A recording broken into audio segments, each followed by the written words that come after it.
You're listening to More Than Steps, the podcast where we geek out on how belly dance works, one coffee run at a time. I'm your hostess, Nadira Jamal.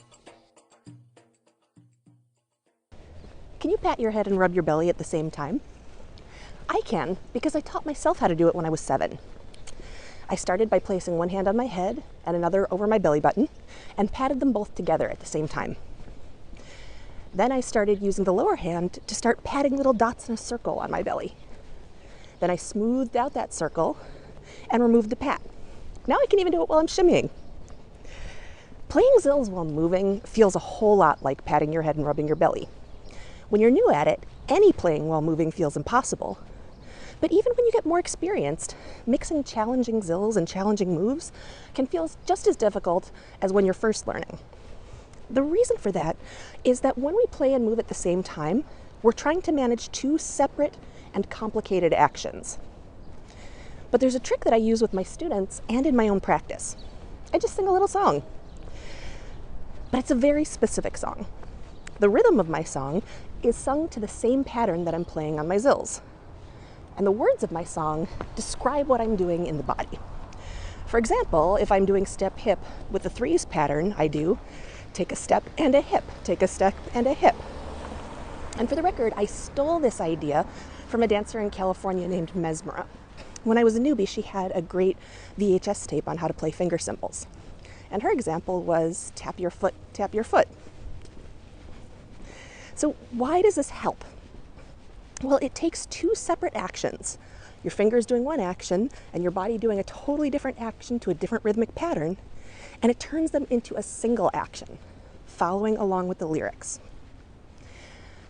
And this works because singing is an ability that all humans share. From a very young age, we can effortlessly combine rhythm and words. Even toddlers can do it. And so singing what we're already doing lets us use a skill that we have to yoke together those two more challenging skills, playing and moving. It's also a great trick for learning choreography, but we'll talk about that another time. So here's how you do it. First, you need to come up with lyrics that have one syllable for each stroke that you're playing on the zills. And it's okay to add some ands and ums and ahs to your lyrics just to fill it out. You want to describe every action you take in the body, or maybe just the major milestones or tricky parts. It really depends on what you need.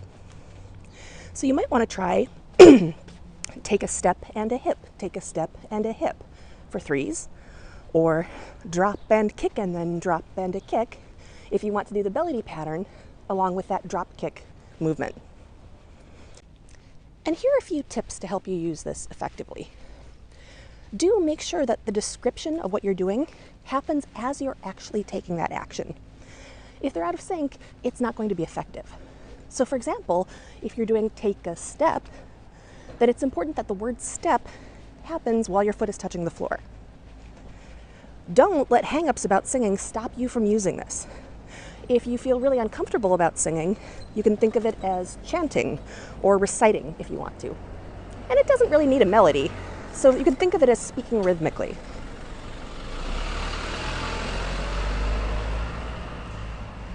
Do be sure to sing or chant out loud. You don't have to belt it out at full volume if you don't want to, but you should at least mutter it clearly enough to hear it yourself. Doing this in your head doesn't work as well because you can't actually tell if you're on the beat. If you can't sing a pattern accurately, you don't actually know it. And a lot of people will play something in their head and think that it's accurate, but not know that it's wrong until it's actually spoken out loud. And don't rush this process. Adding lyrics makes coordinating your moving and playing much easier, but it still does take practice. So start at a really slow tempo and get comfortable with the coordination before you work up to performance speed. So next time you feel overwhelmed trying to move and play at the same time, just write yourself some lyrics. And if you want to get more creative with your zills but are feeling intimidated, check out Lace, how to make your zills interesting, not overwhelming. I offered this as a live online course back in 2015, and I've completely revamped it from the beta version. So now it's available as a home study with brand new reshot videos. You can get that at bellydancegeek.com/lace.